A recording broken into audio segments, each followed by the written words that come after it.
5-7 آدمی مل کر تفریح کے لیے جا رہے تھے. جنگل میں کو پہنچ گئے، پانی وانی پیا، پھر دیکھا وہاں جو کنواں تھا اس کنویں کے پاس چمڑے کے بڑے بڑے جوتے نکلے ہوئے ہیں 2. بھائی اتنے بڑے بڑے جوتے کس کے ہیں؟ تو اندازہ لگایا کہ جو کھیت والا ہے اسی کے ہوں گے، اور یہ کھیت والا اپنے جوتے یہاں کنویں پہ نکال کے کھیت میں کہیں کسی جگہ کام کاج کرنے کے لیے گیا ہے. تو ان میں 2-3 نے شرارت کی اور یوں کہا بھائی ایک تفریح کرتے ہیں. کہنے لگے کیا تفریح کے لیے تو آئے ہیں نا گھومنے کے لیے، تو تفریح کریں گے. اور تفریح کیا کی؟ یوں کہا اس کے جوتے اٹھا کے ایک طرف چھپا دو، جب یہاں آئے گا جوتے نہیں پائے گا تو پھر دیکھیں گے پھر یہ کیا طریقہ اختیار کرتا ہے، کیا کہتا ہے اور کیا حرکت کرتا ہے، کیا قدم اٹھاتا ہے، یہ دیکھیں گے، چھپ جاؤیں. یہ مشورہ ہوا. سب نے کہا ہاں بھائی ہاں ٹھیک ہے. وہ جو ان میں ایک اللہ والا تھا اس نے کہا خدا کے بندو ذرا سوچو تو صحیح، سوچو تو صحیح، ایک آدمی کو پریشان کر کے تم اپنا جی خوش کرنا چاہتے ہو. ایک آدمی کو پریشان کر کے اپنا جی خوش کرنا چاہتے ہو. میں تمہیں ایسی ترکیب نہ بتاؤں کہ جو اس کا بھی جی خوش ہو جائے اور تمہارا اس سے زیادہ جی خوش ہو جائے. انہوں نے کہا بھائی وہ بتاؤ جی کیا بات ہے، وہ کیا طریقہ ہے؟ تو ان بزرگ نے فرمایا تم ایسا کرو، اگر میرا کہنا مانتے ہو، اس آدمی کے جوتوں میں دونوں میں پیسے ڈال دو. سب پیسے جس کے پاس جتنے ہیں اکٹھے کر لو تھوڑے تھوڑے، اور اکٹھے کر کے دونوں جوتوں میں اس کے پیسے بھر دو، ڈال دو، اور چھپ کر دیکھو تماشا یہ آ کے کیا کرتا ہے. ٹھیک ہے جی، سب کو سمجھ میں آ گئی بات. اور انہوں نے اس کے جوتوں میں دونوں میں پیسے ڈال دیے اور چھپ کر دیکھنے لگے. اب وہ کھیت میں سے کام کر کے اپنا آیا اور آ کر کے اس نے جو پیر جوتے میں دیا تو وہ جوتے میں دیکھا یہ کیا اٹ گیا. اس نے گھبرا کے ایک دم سے پیر نکالا اور نکال کے جوتے کو جھاڑا. جب جوتے کو جھاڑا اس میں سے روپے نکلے. اس وقت تو زمانہ چاندی سونے کے سکوں کا تھا. جب وہ گرے نیچے کہ نہیں یہ کیا چیز ہے؟ عجیب قصہ ہے، عجیب قصہ ہے، یہ کیا چیز ہے؟ بس اس نے خوشی کے مارے پھولنے نہیں سما، کبھی اوپر کو دیکھے، کبھی پیسے کو دیکھے، کبھی جوتے کو دیکھے. پھر پریشان سا ہو کے اس نے دوسرے جوتے کو جھاڑا. دوسرے جوتے کو جب جھاڑا تو اس نے سوچا کہ اس میں دیکھو کیا ہے. اسے جو جھاڑا اس میں سے بھی روپے نکلے گرے. بس کیا پوچھو. تو یہ اپنی آنکھوں کو مل کے یوں دیکھ رہا ہے کہ کہیں خواب میں تو نہیں ہوں، میں جاگ رہا ہوں کہ خواب میں ہوں. اس نے آنکھ کو رگڑ کے دیکھا تو واقعی تو سامنے ہے، موجود ہے، جاگ رہا ہے، کچھ سن نہیں رہا ہے. کہیے صحیح مجھے سوری تو جاگ رہا ہے. اور جاگتے ہوئے اس نے بات کی، اور بات کرتے ہوئے اللہ تعالیٰ کی طرف رجوع ہو گیا، اور آنکھوں میں آنسو جاری ہو گئے. اور آنسو جاری ہو کر کے آنکھوں میں آنسو جاری ہو گئے. اور اس نے کہا یا اللہ میں کیسا غریب آدمی ہوں، اور کیسے میرے گھر میں فاقہ پریشانی، میری بیوی بیمار ہے، میرے بچے بیمار ہیں، کہیں سے آمدنی نہیں، تھوڑی بہت آمدنی یہ کچھ ہو رہی تھی جی ہاں کھیت کیار سے، اور آج مجھے کتنی ضرورت تھی. اور اللہ تو بڑا کریم اور رحیم ہے، تو نے کس طریقے سے جوتوں میں ڈال کے مجھے پیسے میرا کام بنا دیا. اور آنکھوں میں اس کے آنسو، اور جھوم جھوم کے اللہ کا شکر، اے اللہ میں تیرا شکر ادا نہیں کر سکتا، اے اللہ میں تیرا شکر ادا نہیں کر سکتا. جھوم رہا. اور یہ چھپے ہوئے دیکھ رہے ہیں. تو جتنا وہ پیسے لے کر بڑے میاں خوش ہو رہا تھا، اتنے ہی یہ نوجوان جو تفریح کے لیے وہاں گئے ہوئے تھے اس کو دیکھ کر بولو جی خوش ان کا کتنا ہوا ہوگا. اور ایک یہ طریقہ تھا کہ وہ جوتے اٹھا کے چھپا دیتے. وہ بڑے میاں آ کر کے جوتے کاشتکار تلاش کرتا، نہ ملتے تو پتہ نہیں گالیاں دیتا، کیا کرتا، ڈھونڈتا، تو جب بھی ان کا جی خوش ہوتا.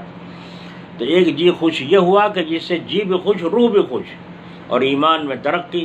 یہ کس کی برکت تھی؟ اس اللہ والے کی برکت تھی جس کو جو ساتھ میں اپنے لیے ہوئے تھے. تو اللہ والے ایسا کام کرتے ہیں جس سے دنیا کا جو مقصد ہے وہ بھی حاصل ہو، اور گنہگار نہ ہو، اور اللہ رب العزت سے تعلق میں اضافہ ہو جائے. یہ ہے وہ کیفیت جو خواجہ صاحب نے فرمائی. تو فرمایا اتنی دیر تک تفریح ہنستے ہنساتے رہے مفتی شفیع صاحب رحمۃ اللہ علیہ، اور بڑے بڑے علماء موجود تھے. خواجہ صاحب سب کو ہنساتے رہے. لیکن 1 گھنٹے کے بعد فرمایا اچھا بھائی بات مجلس ختم. اچھا یوں بتاؤ اتنی دیر تک ہم یہاں مجلس میں بیٹھے ہم مذاق دل لگی کرتے رہے، کون کون اللہ تعالیٰ کے ساتھ جڑا رہا اور کون غافل رہا؟ تو سب خاموش ہو گئے. تو حضرت نے فرمایا، خواجہ صاحب نے، الحمدللہ میں اس وقت میں اتنی دیر میں بھی اللہ تعالیٰ سے غافل نہیں تھا. تو دیکھو جسم کہاں ہے، زبان کہاں چل رہی ہے اور دھیان کہاں ہے. یہ تھا وہ عمل صحابہ کا جن کا ایمان پہاڑوں جیسا تھا. تو آج ہم اللہ والوں کی صحبت سے بھاگتے ہیں. ہمیں اللہ والے اگر یاد آتے ہیں تو دنیاوی مطلب سے آتے ہیں. آج صبح ایک آدمی آیا، دو آدمی آئے، کہنے کہ ہم بہت دور سے آئے سائیکل پہ، ویسے آئے گرمی پڑ رہی. کیوں آئے ہو؟ جمعہ کا دن تو میرے پاس آنا جو ہے منع ہے تعویذ والوں کے لیے. جمعہ کا دن نہیں ہے، اب اتوار کا دن ہے، صبح سے 11 بجے تک، ظہر سے عصر تک. تو تم اب کیوں آئے؟ جی ہمیں پتہ نہیں تھا. تو یہ کوئی بات کہنا غلط ہے، پتہ نہیں تھا. تو جس کو گاؤں کا پتہ نہ ہو، راستے کا پتہ نہ ہو، تو کیا وہ پوچھتا نہیں پہلے کسی سے؟ وہ پوچھتا ہے کسی سے. اس لیے راستہ معلوم کرنا چاہیے، فون نمبر لے کے معلوم کرنا چاہیے. اچھا چلو بتاؤ کیا بات ہے؟ کہ جی بڑے پریشان ہیں، یوں ہیں، بہت زیادہ پریشان ہیں. میں نے کہا خدا کے بندو توبہ کرو، بہت زیادہ پریشانی سے تو اللہ بچاؤ. کیسے کیسے لوگ پیدل چل رہے ہیں، اپنے بچوں کو لے کے گھسٹ رہے ہیں، اور کیسے کیسے لوگ راستوں میں سفر میں مزدور مر رہے ہیں. کتنی دنیا بھوک میں پریشان، کتنی دنیا میں بجلی کا بل چڑھا ہوا ہے اس میں پریشان، کتنوں کے پیچھے پولیس وارنٹ لیے پھر رہی ہے وہ پریشان. تو پریشانی تو بہت لوگ بیمار ہیں، پریشان ہیں. اور بعض ایسے ہیں کہ اسپتال میں لے جاویں تو اسپتال والے نہیں پکڑتے، پیسہ علاج کے لیے نہیں ہے جی، اور مارے پھر رہے نہ کھانے کے. تو دیکھا بہت پریشانی. تو آدمی منہ اڑال کے کچھ ہی کہہ دیتا ہے ہم بہت پریشان ہیں. ارے پریشانی سے پناہ مانگو، اللہ تعالیٰ بڑی پریشانی سے بچائے. ہاں کو رنج کی بات پیش آئی ہوگی. کیا ہے قصہ؟ یہ ہے کھوج کھریز کرنے سے بات یہ نکلی کہ نمبر کے چکر میں تھے کہ کوئی نمبر ہمیں مل جائے تو ہم قرضہ بھی ادا کر دیں اور اپنا کام بھی کر لیں. بڑا ان سے پوچھے کوئی نماز کے وقت کی پڑھتے ہو؟ اللہ تعالیٰ سے دعا کتنی مانگتے ہو؟ کیوں کہ الحمدللہ رب العالمین، تمام تعریفیں اس اللہ تعالیٰ کے لیے ہیں جو سارے جہانوں کا پالنے والا ہے. تو جو سارے جہانوں کا پالنے والا ہے تو کیا مجھے نہیں پالے گا؟ تم تو اس سے مانگو، وہ کیا اسباب پیدا کرے اللہ جانتا ہے. حضرت مالک بن دینار رحمۃ اللہ علیہ، ان کا لقب مالک بن دینار رحمۃ اللہ علیہ، جو بڑا دینار کا جو لقب آیا ان کے ساتھ، اس کا قصہ یوں ہے کہ رات کو یہ حدیث شریف لکھ رہے تھے. گھر میں فاقہ تھا جی، 2-3 وقت کا فاقہ گزر گیا گھر میں، اور یہ رات کو حدیث شریف لکھ رہے ہیں. چراغ کی روشنی ہے اور اس میں بیٹھے لکھ رہے ہیں. یہاں تک کہ پہلے بڑی دوات ہوا کرتی تھی، سرکنڈوں کے قلم ہوا کرتے تھے، ان میں روشنائی بھری ہوئی ہوتی تھی. تو یہ لکھ رہے ہیں، ایک چوہا آوے بار اس میں گھسے قلم دان میں، اور روشنائی نہ بکھر جائے، بڑے پریشان کر دیا، ہٹاوے پھر آ جاوے. یہاں تک کہ مجبور ہو گئے تو انہوں نے ایک تسلی سی لے کے اور برابر میں کھڑی کر لی. جب وہ چوہا پھر آیا تو اس کے اوپر ڈال دی، وہ اس میں بند ہو گیا. سوچا کہ اب بے فکر ہو کے لکھوں گا، اور اس کے بعد جب میں فارغ ہو جاؤں گا جب اسے کھول لوں گا. یہ تو لکھنے میں لگے. دوسرا چوہا اسے تلاش کرتا ہوا آیا، اس کا جوڑا، اور وہ ادھر کو دیکھ انہوں نے سونگ کے پرکھ لیا، آواز دی ہوگی اپنی زبان میں، اس نے جواب دے دیں یہاں بند ہوں. تو وہ سمجھ گیا کہ اس میں بند کر رکھا ہے. تو اس نے پیچھے کو ہٹ کر ان بزرگ کی طرف کو دیکھا کہ چھوڑ دو، گویا کہ اشارہ کر رہا ہے چھوڑ دو. انہوں نے چھوڑا نہیں.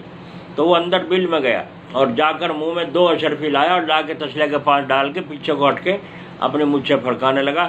گویا کہ یہ مطلب ہے کہ جی اب تو چھوڑ دو. تو ان بزرگوں نے وہ 2 اشرفی تو اٹھا لی، اسے چھوڑا نہیں.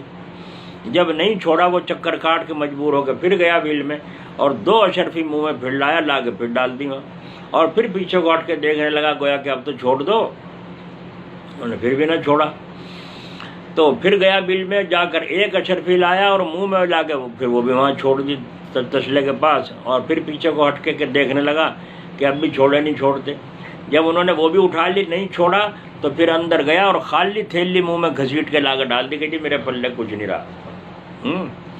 بس ان بزرگوں نے دیکھا کہ اس کے پلے کچھ نہیں رہا، تسلا اٹھا دیا، دونوں اچھلے کود دے اور بل میں گھس گئے. ایک بازار میں تشریف لے گئے، سامان لائے، گھر کا فاقہ کھولا. تو مالک بن دینار رحمۃ اللہ علیہ، ان کا لقب پڑا کہ یہ وہ ہیں کہ جن کو اللہ تعالیٰ نے روزی دی چوہے کے ذریعے سے. دینار کس انداز کے ساتھ عطا فرمائے. تو اللہ تعالیٰ رازق ہے، وہ پتہ نہیں ایک دروازہ تھوڑا ہی ہے اس کا، کس کی دروازے سے عطا فرمائے. جی اللہ تعالیٰ نے بڑا مبارک مقام دیا ہے اللہ کے مقبول بندوں کو ان کے ذریعے سے. اسی لیے آج کے دور میں کسی کو پیٹ کا فکر ہے، کسی کو شادی کا فکر ہے، کسی کو جو ہے کاروبار کا فکر ہے، کسی کو کہیں کا فکر ہے. جو اللہ کے مقبول بندے ہیں آج انہیں غم ہے تو یہ ہے کہ اب مسلمانوں کا اور مسلمانوں کی نسلوں کا اس ملک میں ایمان کا کیا ہو. ایمان کا فکر پڑ گیا کہ مسلمانوں کی نسلوں کا بھی ایمان کا کیا حال ہو. یہ تو ابھی تو آپ دیکھ لیجئے رمضان شریف میں تو نماز پڑھ بھی رہے تھے، اب وہ بھی ختم ہو گئی. مسجدوں میں جا نہیں سکتے، گھروں میں پڑھنے کا اہتمام نہیں رہا. ہم یوں کہتے ہیں گھروں میں جماعت کرو، جو کو پڑھا سکتا ہو، پڑھانے کی طاقت رکھتا ہو تو گھر والا وہ نماز پڑھائے، نامحرم ہو تو پیچھے پردہ کر لیں، پیچھے عورتیں کھڑی ہو جائیں، آگے مرد ہو جائیں، بچے کھڑے ہو جائیں. ہر گھر میں جماعت بنا لو، مسجدیں بنا لو، وہی کام کرو. آج جماعت کا کام بند ہو گیا، مرکز بند ہو گیا، جماعتوں کا آنا جانا بند ہو گیا، تو کام کو کیوں مسلمان چھوڑ کے بیٹھے ہیں؟ اسی طریقے سے لوگوں کو دعوت دینا، ایمان کی دعوت دینا، اعمال کی دعوت دینا، مسلمانوں کا اکرام کرنے کو سکھانا، نماز کے فضائل و مسائل سکھانا، وہی دعوت کا کام برابر کرتے رہنا چاہیے. نماز مسجد ہی کے لیے خاص نہیں، ساری زمین مسلمانوں کے لیے مسجد ہے.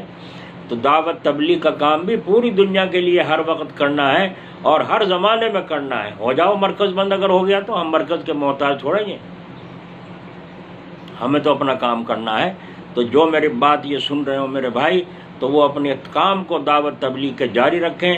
جو اپنے پاس آئے ان کو بھی، اور بھی کچھ نہیں، اپنے گھروں میں بچوں کو فضائل کی کتاب میں سے حکایت صحابہ ہے اور ایمان والوں کے قصے ہیں، ان کو سنائیں، بتائیں، تاکہ ان کو ایمان کا پتہ چلے کہ آمنت باللہ کا کیا مطلب ہے، کہ میں ایمان لایا اللہ تعالیٰ پر. تو آج ایمان کے بچانے کی بہت زیادہ فکر ہے. اگر بھوک میں رہے، اب کھانے کو نہ ملا، ہم نے کوشش بھی کر لی، نہیں کچھ ملا، زیادہ سے زیادہ مر جائیں گے. مکان نہ ملا تو کرائے پہ رہ جائیں گے، کرائے پہ بھی نہ ملا تو جھونپڑی ڈال کے کہیں ویسے گزارا کر لیں گے.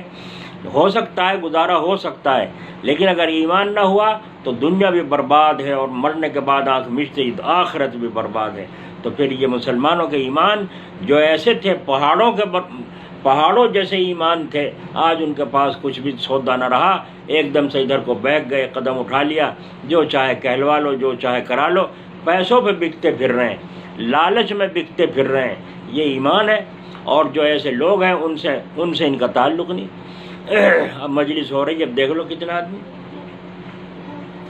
کہاں ہیں. مسجد میں بھاگنے کو منع کر رہے ہیں تو بھاگ جا رہے ہیں، اور جب بلاتے تو جب بھاگ جاتے تھے. مسجد میں آنے سے بھاگتے تھے، اب مسجد میں بھاگ آ رہے ہیں. تو الٹا معاملہ ہے. تو خیر ہم تو اپنا کام کر رہے ہیں اللہ کے فضل و کرم سے. اب یہ مجلس چل رہی ہے، جس کے پاس تک یہ بات پہنچے وہ پلے گرا باندھے، اپنے ایمان کی فکر کریں، کھانے سے زیادہ، پیٹ سے زیادہ. اور رہا یہ سوال دنیا کا، وہ تو اللہ تعالیٰ نے وعدہ فرمایا ہے کہ میں جتنے بھی جاندار میں نے مخلوق پیدا فرمائی، سب کی روزی میرے ذمہ ہے. جیل میں رہو یا کھیل میں رہو، سب کو اللہ تعالیٰ روزی عطا فرمائے. اسی لیے اللہ والوں کی صحبت اور اللہ کے مقبول بندوں سے تعلق رکھنا ہی ایمان بچنے کا ذریعہ ہے. اللہ تعالیٰ اپنے فضل و کرم سے ہمیں توفیق نصیب فرمائے.